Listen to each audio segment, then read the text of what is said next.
tous, aujourd'hui j'ai envie de vous présenter l'Elixine, qu'on appelle aussi Elixine, ce qui est beaucoup plus facile à prononcer, ou encore le tapis japonais. Alors c'est une plante vivace qui aime bien l'humidité et l'ombre, on l'utilise énormément en extérieur pour tapisser les sols des sous-bois par exemple, là où le gazon n'arrive pas à pousser, ou encore pour tapisser les interstices de rocailles, mais vous allez voir, elle a tous les atouts pour s'intégrer dans nos intérieurs.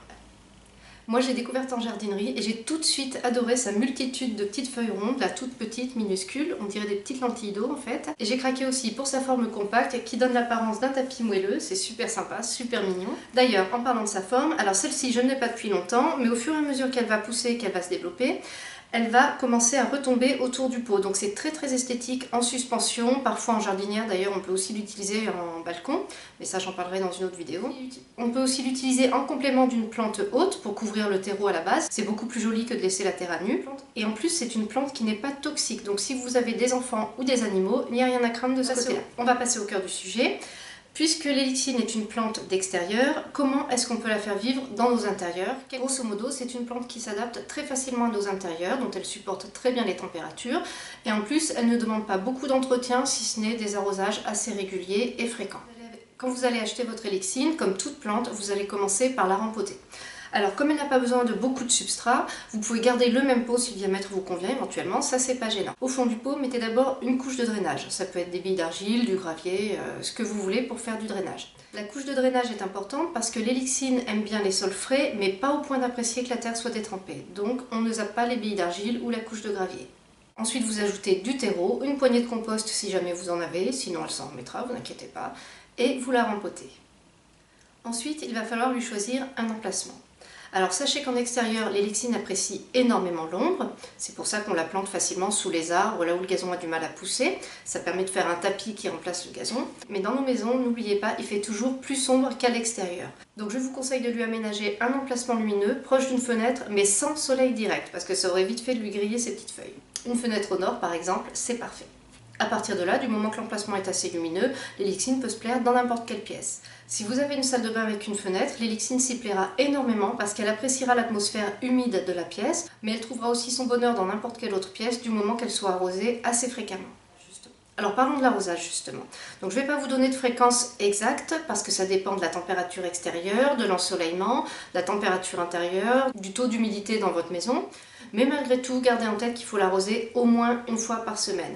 N'attendez pas qu'elle ait soif, vous verrez facilement quand elle a soif, les feuilles vont se ramollir, les tiges et les feuilles vont se ramollir. Elle sera toute flétrie, alors elle n'est pas foutue dans ce cas-là, hein, il suffit de l'arroser pour qu'elle reprenne, mais évitez d'en arriver là trop souvent quand même parce qu'à force ça va l'affaiblir. Alors pour arroser mon Elixine, je ne verse surtout pas d'eau par le dessus. Pour l'avoir fait sur ma première plante, ça aplatit le feuillage un petit peu comme un chien mouillé, je ne sais pas quelle image donner, ça aplatit complètement la plante, et si on le fait sans arrêt, à la longue, ça creuse la partie centrale de la plante. Alors vous vous demandez sûrement comment on va faire pour lui donner à boire, eh bien on va procéder par capillarité. Pour ça, rien de plus simple. Je retire ma plante de son cache-pot, je la dépose dans un bac, ensuite j'ajoute de l'eau dans mon bac en veillant bien à monter au-dessus de ma couche de drainage afin que la terre trempe dans l'eau et puisse la faire remonter jusqu'aux racines. Je laisse tremper ma plante un petit moment comme ça, des fois c'est une demi-heure, des fois c'est une heure. Ensuite je la dépose sur une grille pour la laisser s'égoutter, puis je la remets dans son cache-pot et hop, retour à sa place. Mis à part ses besoins en eau, l'Elixine est une plante assez sympa. Vous n'avez pas besoin de lui donner d'engrais pour qu'elle se développe. Alors, à tout casser, en période de floraison, c'est-à-dire du mois de juin au mois d'août, vous pouvez éventuellement lui donner de l'engrais pour plantes fleuries afin de favoriser sa floraison. Mais en intérieur, mes Elixines n'ont jamais fleuri, donc je ne suis pas sûre que ça serve à grand chose. En plus, il faut savoir, en termes de floraison, l'Elixine fait de toutes petites fleurs blanches ou rose pâle, pas plus grandes que ses feuilles, donc c'est pas forcément ce qu'on cherche avec cette plante. Maintenant, on va parler des petits soucis qu'on peut rencontrer avec l'Elixine. Alors, au rayon de ce qui peut arriver à votre Elixine, vous voyez, c'est que les feuilles d'en dessous manquent de lumière et se dessèchent. Donc ça, c'est pas grave, le reste de la plante est vivante. C'est juste un manque de lumière dû à l'épaisseur, en fait, des tiges. Donc ça, c'est rien de grave. Vous pouvez les enlever, c'est plus joli parce que là, ça vous fait un petit amas tout sec. Second problème assez fréquent avec l'Elixine, c'est que le centre de la plante vient à se dégarnir. Ça vient tout simplement du fait que les nouvelles pousses empêchent la lumière d'arriver au centre de la plante, donc les feuilles du centre dépérissent et finissent par mourir. Si cela vous arrive, ce n'est pas grave du tout. Enlevez les parties mortes ou abîmées et repiquez à leur place une touffe prélevée sur le côté de la plante. Cette vidéo est maintenant terminée, j'espère qu'elle vous a plu et qu'elle vous a donné envie d'avoir une Elixine chez vous. Si vous avez des questions, si vous avez des réactions, n'hésitez pas à les poster en commentaire, je tâcherai d'y répondre au plus vite. Merci et à bientôt!